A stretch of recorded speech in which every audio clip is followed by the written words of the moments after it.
Here in New York, it is a gang that strikes fear into the hearts of even the bravest of souls, the Latin Kings, one of the most notorious. An extraordinary view, rare and shocking. A world rarely sees. You will hear the startling... The world of notorious violence. Murder, drug dealing, extortion. The world of notorious violence. A raw and gritty view from the streets down and dirty. New York's most notorious gang. Is this ex-convict really preaching peace? Inside. The reality of the hidden world inside.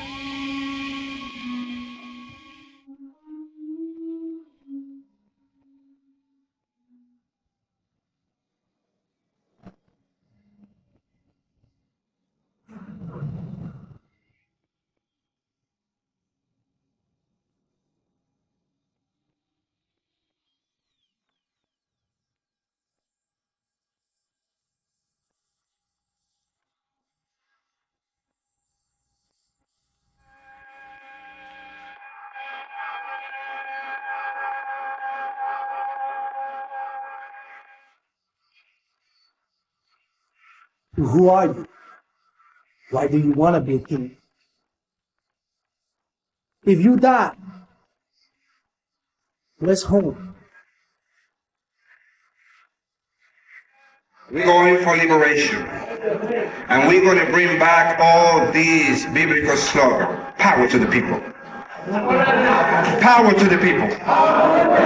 Power to the people. Power to the people. Power to the people. Power to the people. Power to the people.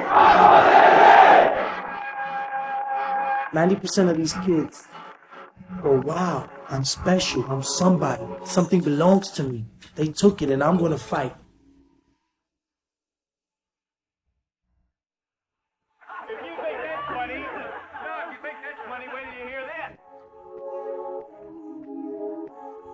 Well, the origin of the Latin Kings comes in 1940. But what happened from the 1940s to the 1960s, they pretty much lost the goals and the things that were set by their past forefathers, and they got lost, and the gang got into it, the banging. The late 60s to 70s, Lord Gino, who is recognized by all the kings as the superior, united all the little factions and all the little cliques in Chicago that were Latin kings and made them into one. And that's when the crown became a symbol. And it symbolized one crown, one Latino. King Blood was from Chicago and found himself in trouble. And King Blood is Luis Felipe. And he came to New York, got in trouble. And the Latin Kings were born in New York in 1986 in Collins Correctional Facility. King Blood united the crown in New York, and ever since then, we've been on the outright.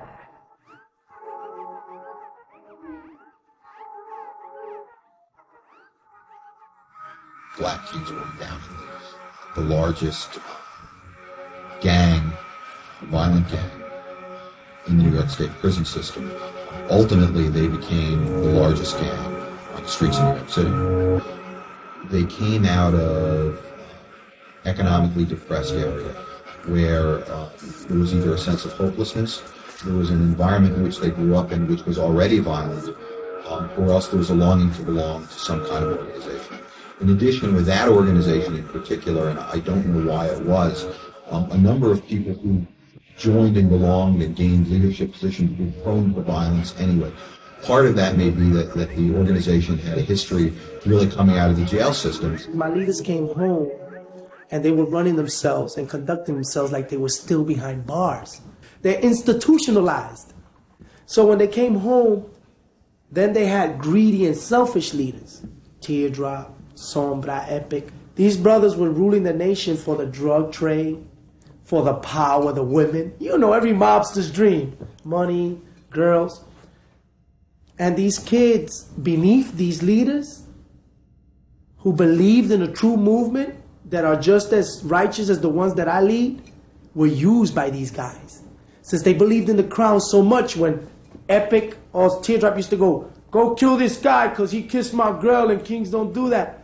These people did it believing they were doing it for a cause. In 1994, prosecutor named Ben Rosenberg, working with another prosecutor named Rich Zabel, investigated and filed an indictment against the leadership of the Latin Kings in New York State.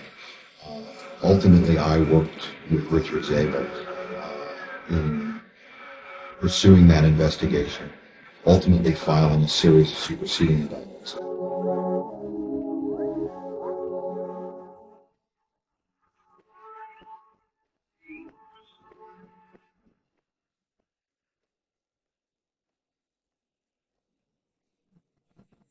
I said, this is the perfect opportunity for me to make the past mistakes an example to my present future. So what I did, I took the opportunity at hand. I got to